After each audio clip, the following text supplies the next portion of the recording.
नमस्कार दोस्तों। Paper leak मामले में आरोपियों की गिरफ्तारी के बाद उनसे पूछताछ में एसओजी जो बड़े बड़े खुलासे कर रही है, उसने राजस्थान की दो बड़ी एजेंसी कर्मचारी चयन बोर्ड और आरपीएससी के कामकाज पर या उनकी भर्ती परीक्षाओं पर कई बड़े सवाल खड़े कर दिए हैं। 2 दिन पहले एक आरोपी ने सीधे तौर पर स्वीकार किया है कि वो 2005 से आरपीएससी और कर्मचारी चयन बोर्ड के भीतर पेपर लीक करा रहा है और अब तक उसने कितनी भर्ती परीक्षाओं के पेपर लीक किए हैं उसी को पता नहीं है।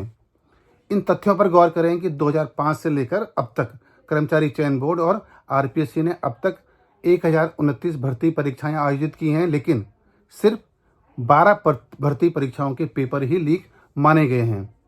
जब आरोपी खुद स्वीकार कर रहे हैं कि वे लगातार कर्मचारी चयन बोर्ड के भीतर भी और आरपीएससी के भीतर भी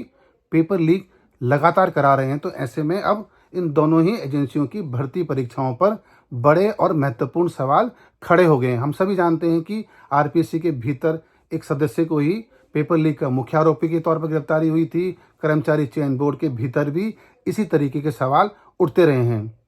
आरपीएससी के चेयरमैन की गिरफ्तारी तक हो चुकी है, जिन पर यह आरोप लगते रहे हैं कि वे अपनों को फायदा पहुंचाने के लिए या सियासी तौर पर भर्ती परीक्षाओं का इस्तेमाल अपने फायदे के लिए करते हैं या राजनीतिक ताकत को पाने के लिए करते हैं। आरपीएससी और कर्मचारी चयन बोर्ड की अब तक 1029 भर्ती परीक्षाएं हुई हैं। सिर्फ 12 परीक्षाओं में ही पेपर लीक को शामिल किया गया है। ऐसे में अब लगातार जो बेरोजगार हैं वो सवाल उठा रहे हैं कि क्या एक अलग आयोग बनाकर मुख्यमंत्री भजनलाल शर्मा को सभी भर्ती परीक्षाओं की जांच करनी चाहिए या एक इस तरीके का नेटवर्क या इस तरीके का एक सिस्टम बनाना चाहिए कि आने वाले दिनों में फिर अब कोई भी भर्ती परीक्षा लीक न हो। राजस्थान नए मुख्यमंत्री की तरफ ये देख रहा है कि वो किस तरीके से अब आरपीएससी और कर्मचारी चयन बोर्ड के भीतर भर्ती परीक्षाओं के विश्वसनीयता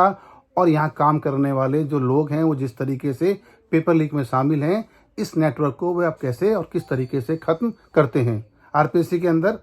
राजनीतिक नियुक्तियां बंद होनी चाहिए, लगातार सवाल उठते रहे हैं। और आरपीएससी के भीतर जो पेपर लीक होते हैं उसकी एक बड़ी वजह यह है कि अध्यक्ष से लेकर सदस्यों की नियुक्ति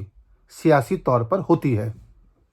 कर्मचारी चयन बोर्ड के अंदर हालांकि जो नए अध्यक्ष आए हैं उन्होंने काफ़ी अच्छा काम किया है, लेकिन इन भर्ती परीक्षाओं पर जिस तरीके से सवाल उठ रहे हैं उसने बेरोजगारों की चिंताएं तो बढ़ा दी हैं, लेकिन राजस्थान की दो सबसे बड़ी और सबसे महत्वपूर्ण भर्ती एजेंसियां आरपीएससी और कर्मचारी चयन बोर्ड के भीतर फैले भ्रष्टाचार को हम सबके सामने रख दिया है।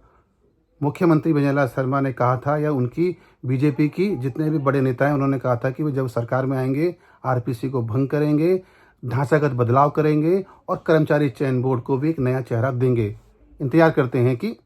कितनी जल्दी और कितनी तेज़ी से मुख्यमंत्री भजनलाल शर्मा अब इन दोनों ही भर्ती एजेंसियों के बीच जो बड़े भ्रष्टाचार हैं, पेपर लीक का माफिया का नेटवर्क लगातार फैलता जा रहा है, उसको तोड़ने के लिए कितने सख्त और महत्वपूर्ण कदम उठाते हैं।